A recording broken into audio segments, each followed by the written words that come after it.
পদত্যাগের গুঞ্জনে প্রধান উপদেষ্টা ডক্টর মোহাম্মদ ইউনূসের সঙ্গে সাক্ষাৎ করেছেন এনসিপি আহ্বায়ক নাহিদ ইসলাম। সন্ধ্যায় প্রধান উপদেষ্টার সরকারি বাসভবন যমুনায় এই বৈঠক অনুষ্ঠিত হয়।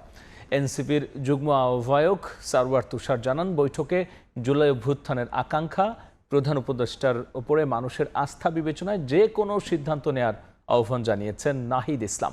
এদিকে উদ্ভূত পরিস্থিতি থেকে উত্তরণে প্রধান উপদেষ্টাকে সর্বদলীয় বৈঠক ডাকার আহ্বান জানিয়েছেন জামায়াতে ইসলামীর আমির ডাক্তার শফিকুর রহমান।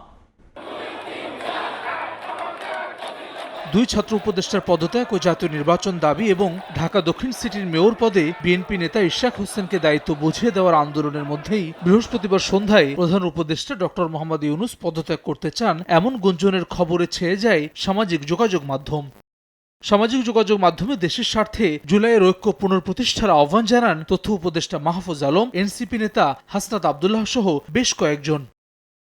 পদত্যাগের গুঞ্জনের খবর পেয়ে প্রধান উপদেষ্টা ডক্টর মোহাম্মদ ইউনূসের সঙ্গে সন্ধ্যা 6:30টায় যমুনায় সাক্ষাৎ করেন জাতীয় নাগরিক পার্টি এনসিপির আহ্বায়ক নাহিদ ইসলাম।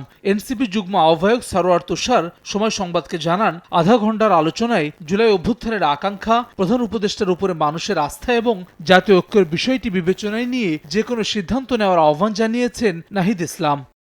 পদত্যাগের গুঞ্জন ছড়িয়ে পড়ার পরে নাহিদ ইসলাম প্রধান উপদেষ্টার সাথে দেখা করেন এবং সেখানে তিনি তাদের কাছে তাকে অনুরোধ করেন, প্রধান উপদেষ্টা তাকে বলেছেন যে কাজ করার পরিবেশ না থাকলে তো তার থেকে লাভ নাই। মানুষের ডক্টর ইউনূসের প্রতি যে আস্থা এবং ভরসা, জুলাই গণঅভ্যুত্থানের পরে যে সংস্কার পরে নির্বাচন, এগুলো কথা বিবেচনা করে তিনি যেন এরকম কোনো সিদ্ধান্ত না নেন সেটা অনুরোধ করেছেন এবং মানুষের আস্থার প্রতিদানটা তিনি রক্ষা করেন। এটা আমাদের তরফ থেকে আমাদের আহ্বায়ক বলেছেন।